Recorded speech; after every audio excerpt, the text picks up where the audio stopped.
Due to circumstances well within my control, this week's episode was recorded without video. We sincerely apologize for this inconvenience. We attempted to hire puppet artists to act out the show for you on video.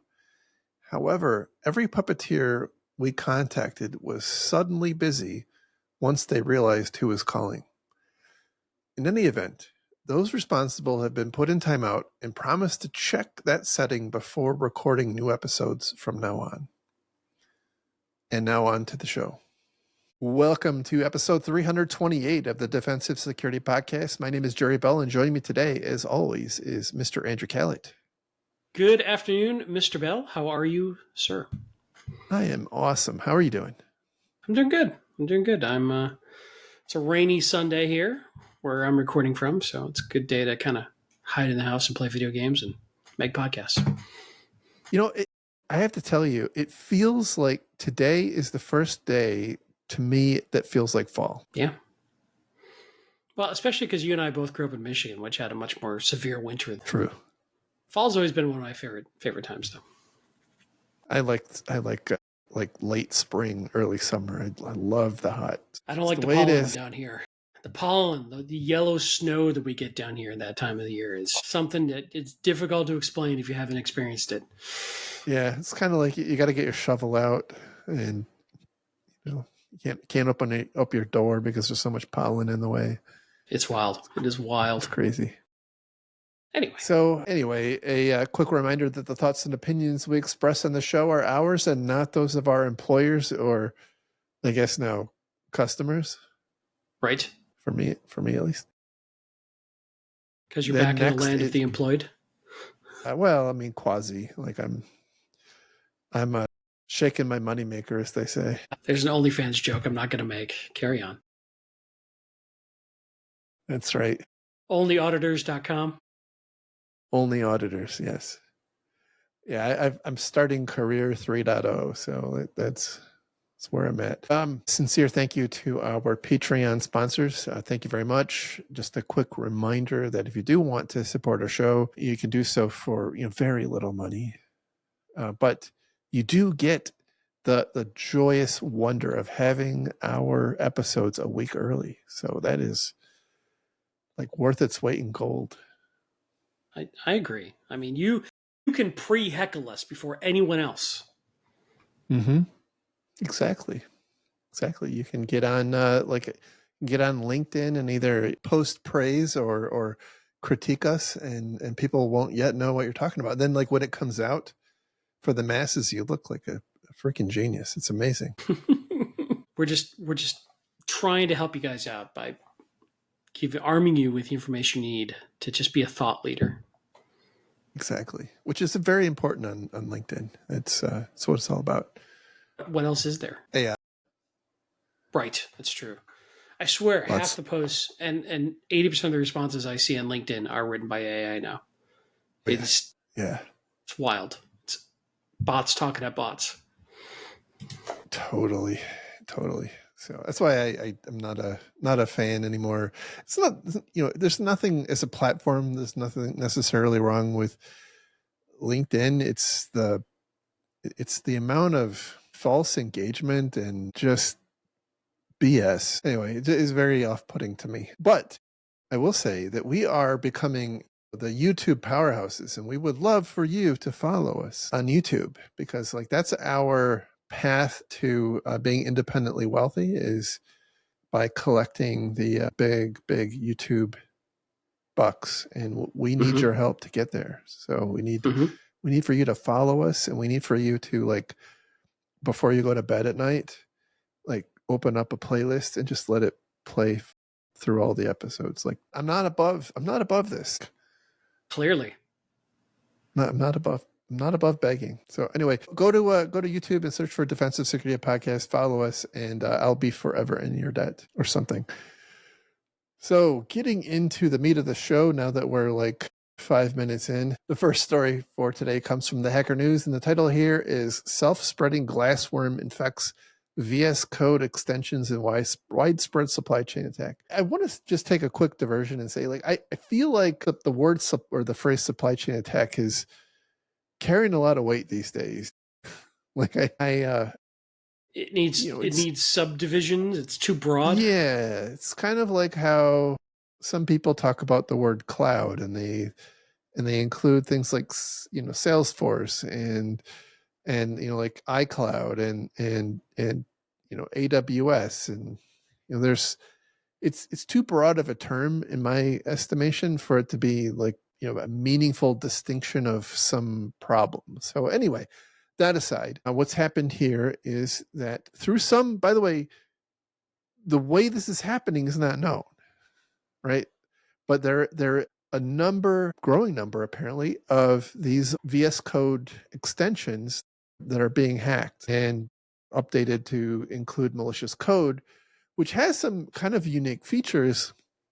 It's becoming a little more common, that actually uses the Solana command and control, the blockchain for command and control. So it's basically, I would characterize it most similar to DNS command and control, right? It's pulling information out of records on a blockchain. The idea there is, well, it's intended to be resilient. Once it's on that blockchain, it's not going to get pulled off. So it has some resilience, but they're decoding some messages that are stored on the blockchain, which gives them other command and control addresses. And they're apparently also using Google Calendar as a backup for when Solana is not available, I guess. I don't. Hey, you need resiliency, man. Look at the AWS outage we just had. You've got to have some backup plan. That's a great point. It's a really great point. So anyway, this is apparently using invisible Unicode characters. So it's kind of a new take on white text on a white background to do their evil deeds. If you fall victim to this, if you install one of these infected extensions, which by the way, there's been like 30 or 40,000 downloads of the infected versions. It basically does everything except like kill your parents. It will harvest your npm, OpenVSX, GitHub, get credentials. It'll steal crypto funds from 49 different cryptocurrency wallets. It installs a SOX proxy server and then installs a hidden VNC server on your computer. So like it basically is like doing everything possible. But it feels very noisy, right? Like people would hopefully pick that up pretty quick with something. Maybe they don't care. Maybe they're just going big and just get everything you can as quick as you can. Well, one thing we know about developer workstations is like they have to be very fast, and so you have to turn off all of the security tooling. Not wrong. Don't want to get in the way, especially in the day of AI. You might block that next killer features. Anyway, it's a great point. There's a lot of opportunity to detect that this is going on. But between this and some of the recent similar kinds of situations, like it's very clear that the developer ecosystem is under, kind of acute attack. And so, if I would encourage everybody to take a look at their ecosystem of development and make sure that you have the right kinds of controls in place, that you are actually running some kind of endpoint protection on your developer workstations, that you're looking for things like VNC servers and SOX proxy servers and that sort of stuff. That said, I feel like the intended victims of this are probably other open source contributors more than they are like corporate developers, because outside of kind of a narrow sliver of industry, I don't think a lot of developers on their company computers are going to have crypto wallets. At least I would hope not. I don't know. One would hope. But there's a bunch of other stuff in here that's scary, like going after GitHub credentials and Git credentials. Yes. And a bunch of other cred harvesting that could lead to other things and other things and other things. There's some interesting, scary stuff in there. And yet again, it's another supply. Well, you just said we shouldn't use that term. It's another attack against the developer ecosystem that just seems to be either we've got a bias towards it right now in our reporting, or it seems such a hot area of bad guy activity these days. And I think it's highly effective, and it continues every week. We see more and more of these stories, and I just don't know that we're coping with them well as an industry. I think this is a very immature segment. I know it's going to seem like a tortured analogy, but kind of like the focus of attacks on firewalls. Like for a long time, firewalls, they were just kind of there, and within the past 5 years or so, both the attackers and security researchers really started focusing on finding vulnerabilities, and like they were there in force. And so now we have lots of problems on that front because there's a lot of debt. And I think this is not a different situation. We have a lot of debt in this huge and complex ecosystem, and the attackers are figuring out kind of novel ways of leveraging it. And the thing that concerns me in this one is they don't actually know how this is being perpetrated, at least at the time of the writing of this. It's like they don't know how these extensions are coming to be infected. And that is, I mean, we can guess lack of two-factor or phishing using traditional two-factor, something like along those lines, but there's not a clean understanding of how this is happening. And because of that, we don't know, we don't know if it's going to keep going. As far as I can tell, there's not an industry-wide response to this. We're not seeing the extension repositories making changes as a result of this. Not yet. But not yet. I mean, we are seeing some things, depending on what it is. Like we saw GitHub announce some new security controls and forcing two-factor and something about I don't want to say that and be wrong. I think we're starting to see a little bit. But we talked about this in the last show. If they make it too difficult, then they lose customers. And that's the balance they're fighting. Like there are things I'm sure that could be done to stop a lot of these problems. It's how much friction do you want to add to your customer's life? And that is the challenge I think a lot of these folks are dealing with right now. 100%. So I would say, especially in the corporate environment, but look, a lot of corporate people are also engaged in their personal time open source contributions. Like this is something to be aware of. And just because you're getting a plugin for OpenVS, for VS Code from an official registry doesn't mean that those plugins are okay. That's at this point, they don't seem, at least it occurs to me, that those registries don't have a means of ensuring that the plugins aren't malicious. Right. Yeah. And we don't have a strong ecosystem for self-checking those either. It's not like you can run an AV tool against them and pick up anything because it's committed code. It looks right to everybody else. So anyhow, something to be aware of. Our next story comes from Cybersecurity Dive, and the title here, so I can get to the top of the page, is AI security flaws afflict half of organizations, half of everybody. So this is based on a report from EY. So EY did a survey and found some interesting things. They found that, as the headline says, they found that half of the organizations they surveyed have been negatively impacted by security vulnerabilities in their AI systems. Now, that's kind of a broad phrasing. Hard to think that not all of those are necessarily significant hacks. You could say, if one of your employees accidentally uploads some confidential information to a LLM, that could very easily fall into that bucket, right? And even though not necessarily anything bad happened as a result, it's an incident that was tied to the use of AI. Which pretty much every piece of software now has some type of AI according to their marketing. So true. Is it really an AI born, or is this sort of clickbait? It's probably a little bit. And the fact that we're covering it, are we doing our own clickbaiting of the clickbait? Yes. 100%. Absolutely. At least we're honest. Which by the way, I meant to say that we're actually going to be changing this to the AI security podcast, because we heard that we can get a lot more money because nobody really cares about defense anymore. It's like we're all in on AI. In fact, it's not even going to be a podcast. It's going to be an AI cast. All in. Yes, that's right. We're not even real. Like this is all LLMs. Obviously. Right.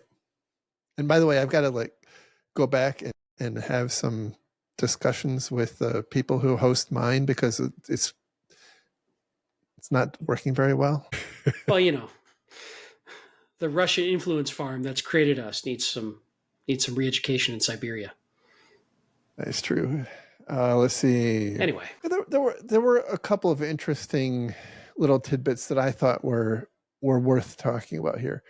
You know, one was the EY in the report notes that CrowdStrike in their report noted that AI enabled, well, presumably AI enabled phishing, voice phishing, and social engineering attacks grew by 442% in the second half of 2024.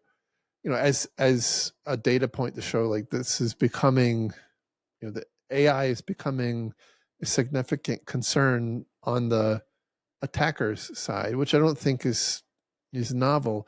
But then they pivot from that into a discussion about how the time from or the breakout time, I should say, has dropped from 48 minutes in 2023. From an hour in 2023 to 48 minutes in 2024. And then a different company, which I have a hard time like bridging the numbers, says that it's now down to 18 minutes in 2025. You know, I'm not sure that, you know, the methodologies could be a little problematic to compare there. But anyway, regardless, like the point being, AI is helping adversaries pretty significantly. So we have to be cognizant of that. Then they point out that 68% of organizations let employees develop or deploy AI agents without approval.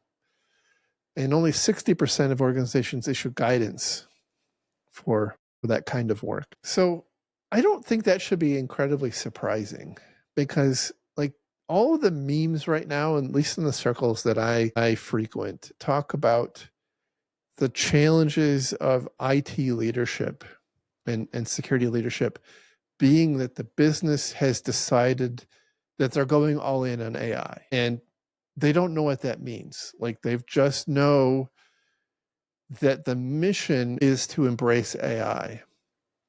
And so when you're kind of rudderless and you say like we want to go deploy AI, you know, there's an implied follow on, which is to do X, Y, and Z, and that is not, it's not being spoken. And so everybody's kind of off trying to figure out what is it we're supposed to do. And so I think because of that confusion, I'm not sure that companies generally see this as a problem. Like I think they see these stats as like a product of their leverage AI because they don't know what they're trying to do.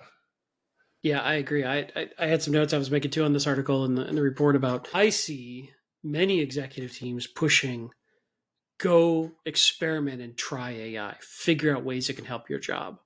As opposed to we have a specific problem, we think AI can fix it. We're going to go test a solve with AI, roll it out to the company, and get buy-in and engagement. No, it's go test all the AI, go play with stuff, see what you can do to bring productivity and efficiency and enhancements to our company. Oh, and by the way, if it's really good, we might fire half of you. Just don't worry about that part for right now. Exactly. And that advice is completely at odds with what this article ultimately and the report is telling security leaders about the risks of AI and what to do, which is basically control it and have guidance and have approval processes and methodologies around it and have positive control over the AI being used in the environment. Those two bits of advice or guidance are completely at odds between what the executives are pushing and what security zeitgeist is pushing. That won't end well. And typically, security will lose in that equation. But I think this is yet another example of security seeing problems coming, but business has needs, and there's times when security just loses in that equation, and we have to then make a decision how much we want to stand against the hurricane winds, as it were, of AI. But I think a lot of us are not going to be surprised if there's some sort of massive backlash or regret around all this AI adoption based on all these people going, hey. But here's the other thing I'll say. A lot of articles and a lot of the media is based around bad news and reporting negative news. So there is this, I don't know what I want to say, almost say there's this nobility in being negative about new things too. So time will tell. I predict AI is going to stumble badly, as most new technologies do, and then we will get smarter and we will get wiser, and then it will become more predictably useful to us. It seems right. I think the danger here is, especially with agentic AI, where it is now able to actually perform tasks, right? That I think is potentially problematic. Yes, agreed. All right. But, I raised the right point that we're fighting a losing argument if we think that we're just going to kind of clamp down on it. I think the best thing that you can hope for is finding ways to facilitate, like creating sandboxes and mock data sets and test labs and things like that would allow people to do their innovation in a way, like I'll call unfettered innovation, in a way that lowers the risk. But, that costs money and takes time. But the contra is that at some point, we're the ones that are going to have to pull out the cyber mops and cyber sawdust and go clean up the mess that gets made here. Indeed, I would agree. All right.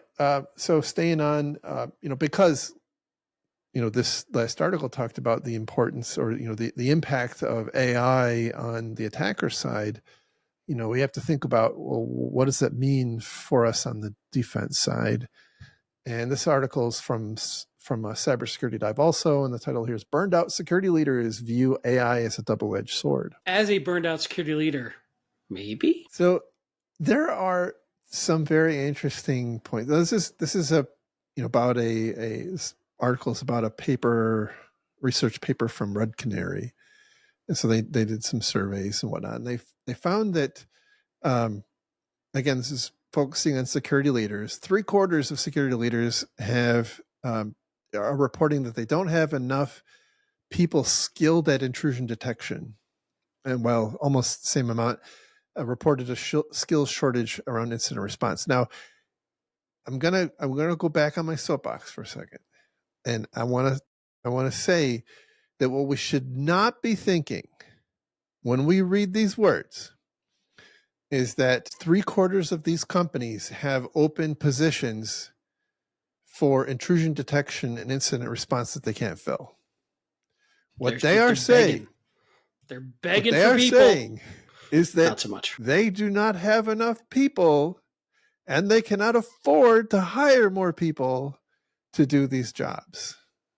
I want to be really clear, because there seems to be a huge disconnect in the industry around this right now. Let's see. In addition, nearly 3/4 of security leaders say the amount of time it takes to resolve an intrusion has increased. That isn't terribly surprising. I think that's almost certainly is always going to go up forevermore, because unless our IT environments start becoming less complex, I just think that's going to be, it's always going to go up.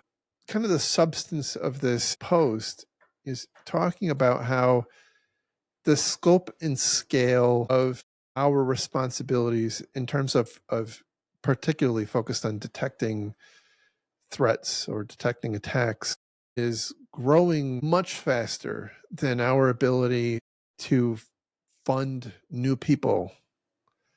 And then when you marry that up with other data points that, like, the amount of time that you have to actually detect and respond is continuing to drop, partly enabled by AI, like, you're in this position where you have to find new ways of applying automation. I'm not going to say AI, but you have to find new ways of applying automation, some of which will be AI, in order to match that problem. And there was a really interesting point in here that I don't know how this is measured, but if it's true, I think it gives a good example of the problem and is exemplary of what I was talking about a minute ago.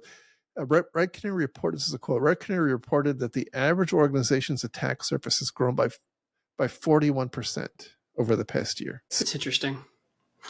That's a lot. Yeah, that's interesting. Attack surface is a tricky figure, right? That doesn't necessarily mean that 41% more machines. It could be more ports open, could be more. I don't know how it's measured. Yeah. I'm not sure how they're measuring it for sure. That is an interesting stat. And also bear in mind, Red Canary is a, cybersecurity company. So they might have a bit of a bias towards making things sound scary. Maybe. I don't know. Yeah, absolutely. Let's see. Well, they talk a little bit about some of the use cases that are popping up, common use cases for AI, like 60% of companies are starting to use AI for intrusion detection and detection analytics. About half of the respondents said that they had experienced a cyber incident related to the AI tool. So that kind of lines up with what EY said. Yeah. So there's another, this is an interesting one. And I want to talk about that for a second too. So quote, 3/4 of respondents said that they worried AI would reduce their problem solving skills. A major concern given the importance of human expertise in stopping increasingly creative attacks. So one of the concerns I have is that we are seeing what I'll just call a gutting of the entry-level jobs right now in IT. Yeah.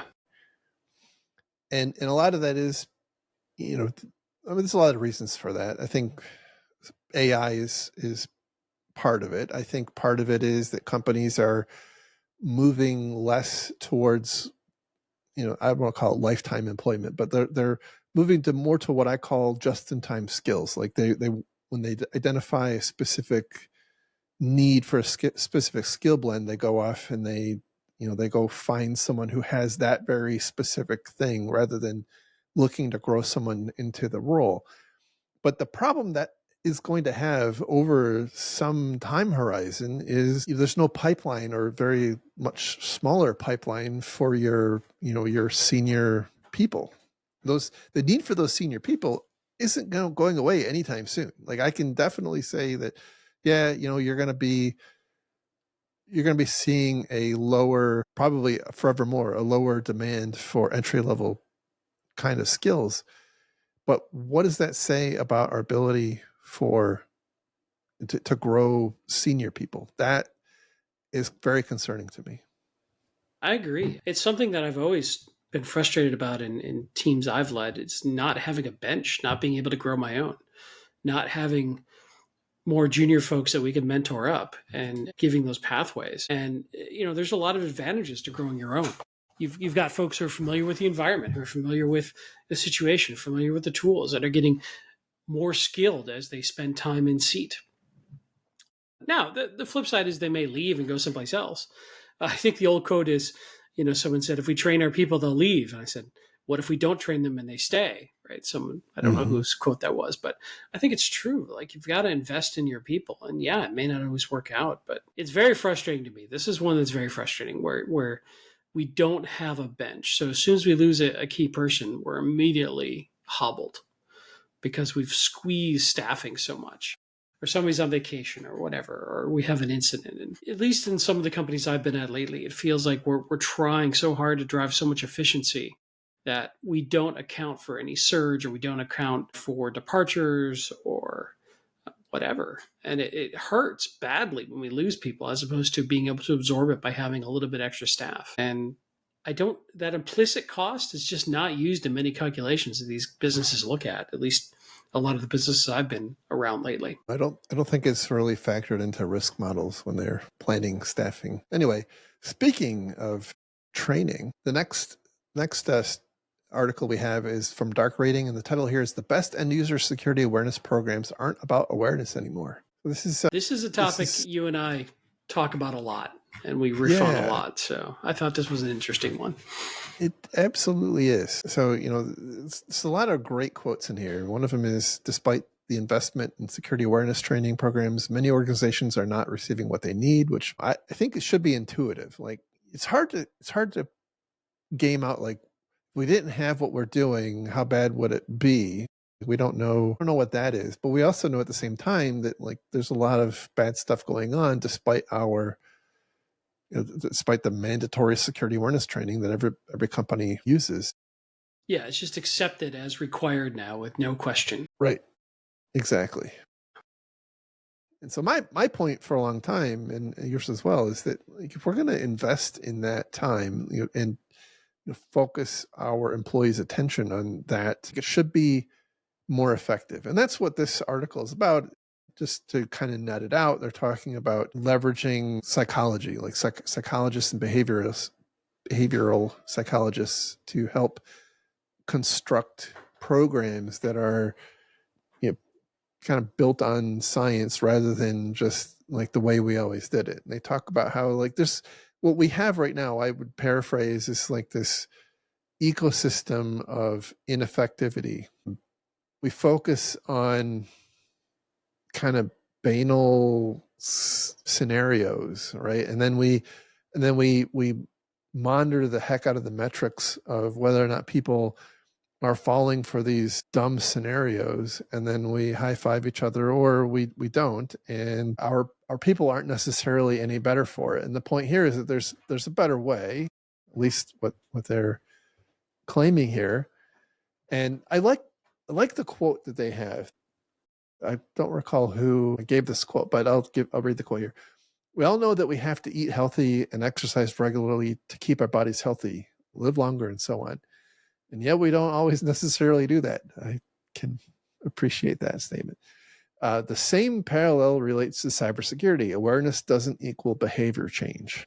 When it's not your body, it's probably even less true, like in the context of a company. So, what they're really talking about here, what they're recommending, is changing the focus of what your security training program focuses on. I won't necessarily call it awareness. They're talking about changing the focus on, like, as they describe it, the technical minutia of how an attack works, like, the malicious link and whatnot, and focusing more on the why.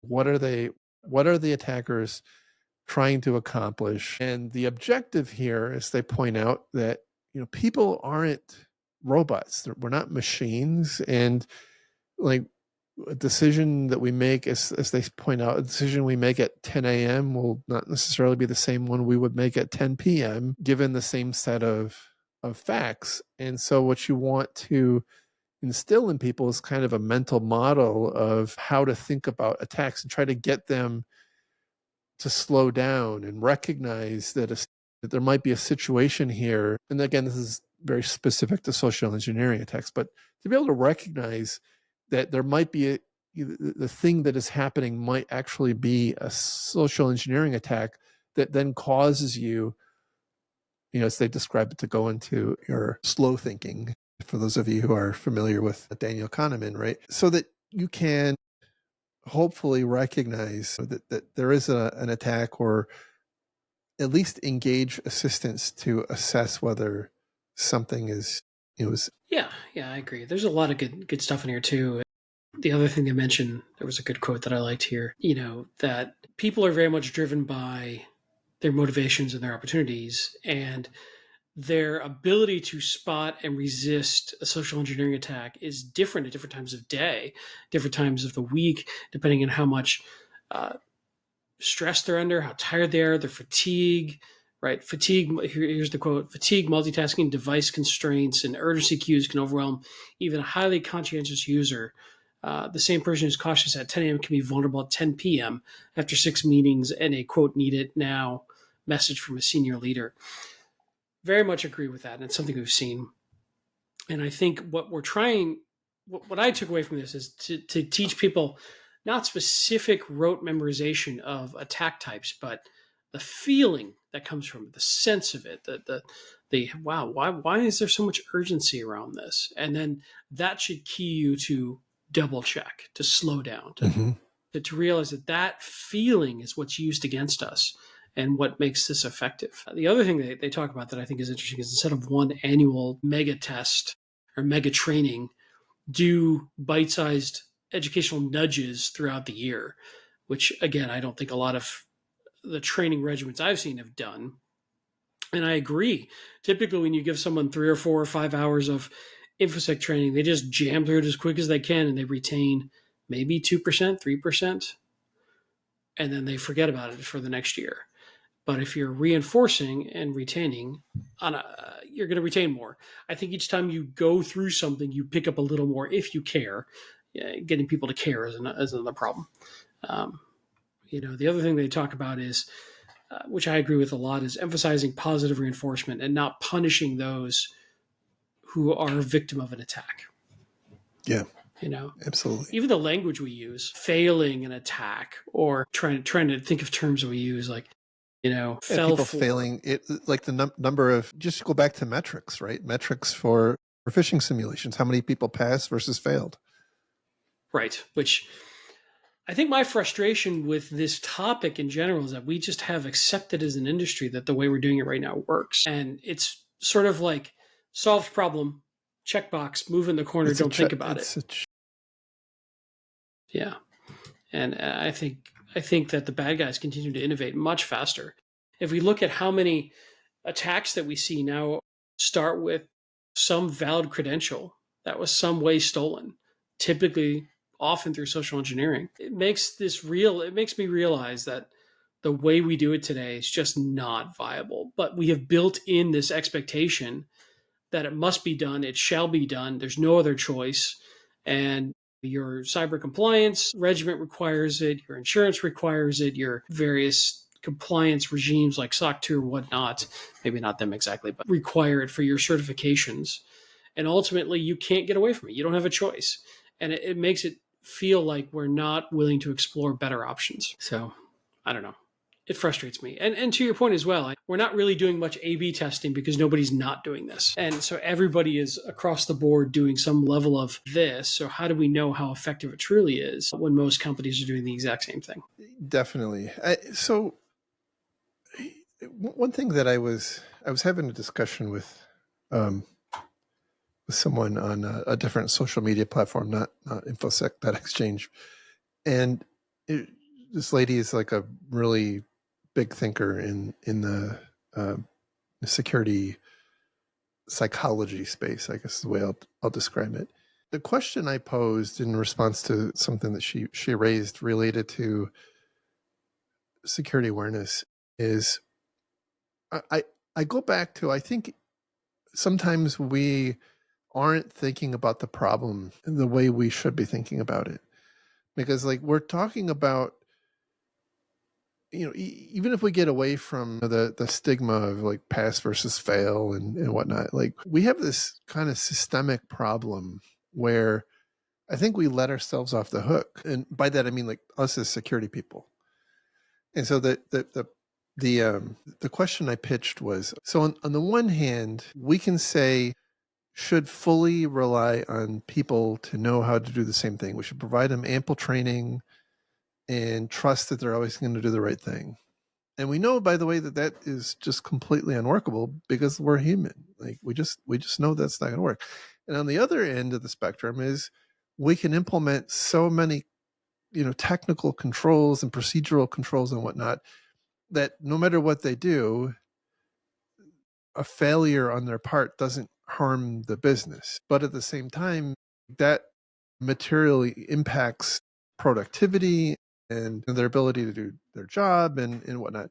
And so like intuitively, we're somewhere in the middle from a strategy perspective. And so like a lot of these discussions to me smacks of like, the extreme one side. Like I don't feel like we talk enough about how, objectively or conscientiously consciously, I should say, not consciously, consciously deciding where we're going to draw that line. Like, what are we going to rely on people making the right kinds of decisions for versus implementing the kinds of technical and procedural controls that will prevent them from falling victim to something that can cause us harm. And it's, I don't think I described that well, but no, I don't have a good answer. And I think honestly, every company has to kind of figure out like where they're at on that risk needle, because like you're either taking a risk for the purposes of being more efficient, or you're being more conservative and less risk tolerant, with the trade-off being you're less efficient and might take more people, or the process might be slower, or what have you. Anyway, the point I was trying to really get to is that I don't feel like we have an overt discussion about as security people, our obligation in that, figuring out where we pin that needle, so to speak. I would agree. I also think that it's unsaid, but I think there's a very strong feeling at most executive levels that employees who are a victim of a social engineering attack are it's their fault, and they just need Absolutely. to do better. Right. Just get better. And I think as long as that mindset exists, we're not going to build controls to protect our employees from social engineering attacks. Is as long as there's this victimhood mentality of or I should say not victimhood, but blaming the victim. Sorry, blaming the victim for not being wise enough, smart enough, whatever it is that executive leaders think. I think they look at it as a moral, ethical, or intelligence failure, and not something to be addressed any other way than just train them. Like how many companies do we know of that, have this concept of potentially firing people who don't pass social engineering training simulations or whatever? I really do honestly believe that you could come up with a simulation that would trick anybody at one point or another. Maybe not the same simulation tricking everybody, but I could find tests that would trip up an executive easily. I think there's a hubris there, and arrogance, and a frustration that's born in the wrong location, with a lot of executives saying that this is a failure of the employee, not a failure of the technical controls, and a social engineering psychological attack that's leveraging the weaknesses in our control set. Exactly. We carry that on for a second. I've talked a lot about it. I'm not going to rehash the experience I had with somebody trying to pin the blame on someone, falling for a fish. But that's the discussion that we have in the aftermath of a hack like that. The discussion that we often have is like, what went wrong with the employee? Like, what were you thinking when you clicked that link? And there's so little, in my experience, so little attention paid to why were our systems so weak that that person clicking on that link resulted in this bad thing happening? Yep. And that's problematic. I don't think this is a good thing. I think we need to do better collectively. Everybody can do better. I'm not trying to let people off the hook, and not saying people should be kind of running around clicking on things, but there's just so many different circumstances. I go back to like HR. You get people paid to open up unsolicited email attachments, and then you're sending them to a training saying don't open email attachments from people that you don't know and trust. And so they go, yeah, no, my boss needs me to do this, so I'm going to do it because that's what gets my paycheck. So right, like I'm literally measured on how many resumes I read. So I think we have this kind of weird, just weird perverted situation where the business, the needs of the business and the realities of security aren't well aligned in a lot of cases. Yeah, I agree. All right. And the other thing I wanted to say is I did hear a discussion very recently about like how many times is the right amount of times for people to consecutively fail a phishing simulation before you fire them.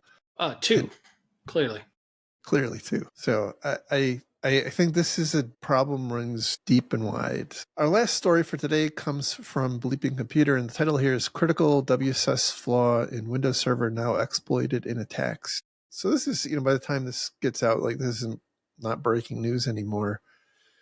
But I thought it was we were talking about because, I've been concerned for a long time about the potential for these centralized IT management tools to be abused. And we've seen it in the past. Like we saw SolarWinds, and there's been lots of examples, even things like Jenkins, sorry. Jira is a whole other kind of hell. Jenkins, being used for configuration management, whatnot, causing untold problems. In this particular instance, there was a really trivial to exploit vulnerability that would allow someone with any kind of network access to a Windows server running WSUS to basically completely take it over. And more importantly is they could then use that to deploy malware to the fleet of systems that WSUS server is responsible for servicing. Because its point in life is to push patches to its fleet. Exactly. Yes. So it's not a great situation. There are indications from some, like I think it's the Danish CERT, that this has been, or the Netherlands CERT, this has been exploited in the wild. It's really unclear how long, or how many customer or how many victims there are in this. There was at least at one point 2,500 instances of WSUS exposed to the internet, which is just amazing. That's its own problem. Yeah. And, for those, it's like, I don't even know what to say. Even in the best of cases, when there isn't this vulnerability, that just seems like you are playing with matches in a fireworks factory. Like, it's just not going to go well at some point. But I often wonder, like, how many of those 2,500 instances did the organizations actually realize what they had done? And I kind of go back to the reality that I think we've gotten so far. Nothing I say is intended to be absolute. There are people who train their employees awesome.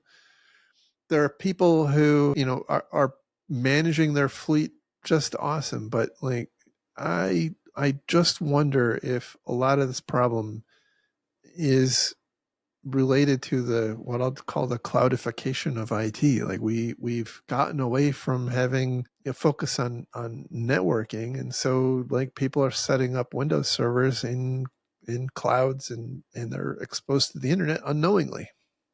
And I don't want to sound like a gatekeeper, like you have to be smart and clever and skilled and to do this stuff. I don't want to be like, only the wise graybeards should have the keys to do this. I'm not trying to say that, but we certainly are seeing a problem where the lack of understanding of the consequences of these decisions is biting companies. Mm-hmm. Yeah. I don't know how to solve that easily. I do think some good tooling helps. If you look at cloud configuration tools, if you're willing to invest in those, it'll yell at you if like, hey, you sure you want this public? Well, that's maybe a good way to deal with some of this. Good attack surface management tools. But again, you have to know what you have. You have to be willing to invest in that. You have to be willing to look at and read the reports and take action. Probably those companies that do that probably have enough skill set not to leave a Windows Update server open to the internet. Probably. Maybe. Right. But while I think that is probably the most acute issue, exposing your WSUS server to the internet, it's not the only problem. Like if you have some adversary in your environment and they have not yet figured out how to elevate their permissions or achieve their objectives, this is an ability. This provides an ability for them to do that. And so the one thing that I wanted to say is that I really think that it's becoming increasingly important that we look at systems like this. It's not specifically WSUS. WSUS is in the focus right now, but you could say the same thing for Ansible or any of them, BigFix or Tanium, or like any, just pick your IT operations tool and insert it here. Those things need an extra level of protection. Like they treat them as radioactive, right? And surround them with lead. Exactly. Exactly. And I mean, to an extent, Active Directory as well. That's a lot harder to do because of just intrinsically how Active Directory works. And the issue there generally isn't the Active Directory server itself, but the endpoints that are connected and joined to Active Directory. I think that the domain controllers themselves do need an extra level of protection, to the extent that the architecture allows for that. But anyway, I think we are going to continue to see these sorts of tools being a focus for attack. Now, again, there isn't a lot of indication at this point that like this has been widely exploited in the wild, but it's not hard to see that it could be. And that's my concern, is that we caught this one early, maybe, but holy cow, can you imagine an alternate reality where like this was being exploited for some period of time before it was recognized what was going on? Like, this provides a mass opportunity, especially when it's paired with some other vulnerability, like some let's say remote access vulnerability. A lot of the issues we see today are kind of multiple things chained together, and this would have been something at the end of the chain that would have provided just an incredible amount of opportunity for damage. Yeah, I got to think this is a high priority target for something like a nation state that wants to very quietly spread out through infrastructure and maintain persistence for some use at a later date. This would be a very effective mechanism for that. Mm-hmm. Yep. Anywho, don't expose your sensitive crap to the internet, please, please, please, please, and understand what you have, because I just have this nagging feeling that a lot of those 2,500 WSUS servers that were exposed to the internet, the people behind them or the organizations behind them didn't know they were there or forgot about them, and it all comes back to asset management, knowing what you have. If you're going to expose something sensitive on the internet, do it on onlyauditors.com. Yes. I don't even know if that website exists. It probably should. Shouldn't. It will shortly after this is published, if it doesn't already. It's a good thing we don't have sponsors, or they would be sending us sharply worded emails. Pulling their sponsorships, yep. All right, that is the show for this week. I appreciate everybody, and I hope you found this useful, despite the meandering discussion that I put forth at times. So anyhow, you can find the links to these stories on our website at defensivesecurity.org. Just look for episode 328. You can also find links to our Patreon page and to the YouTube version of this. Just a reminder, by the way, that there is a actual video version of this on YouTube. Like, you can actually see us talking, and it's pretty cool. I mean, not everybody wants to, because like some people kind of get grossed out by that sort of thing. But for those of you who are, yeah, we're not pretty people. We're not influencers. No, just so you know. No, but we have good cameras. I mean, we have to say that. That's true. We look as good as we can for what we've got. Is that what you're saying? Exactly right. Exactly right. Any problems is not the camera's fault. How about that? Your lighting game is usually on point, so I got to work on that. I got to get better. I have this big, like 36-inch softbox, like right above my head. So that's what she said. It's the magic. Anyway, where can people find you? I'm on lifetime subscription. Anyway, 2 prominent social media sites, X and infosec.exchange, both with the same account name, Lerg, Lerg. Find me there. I'm trying to get better about posting again. I got busy, incidents, kitties dying, all that kind of stuff, but I'm trying to get active again. Awesome. And you can find me on infosec.exchange. It's at Jerry. And with that, we will talk again next week. I hope you all have an awesome week ahead. Take care. Have a good one. Bye-bye. Bye.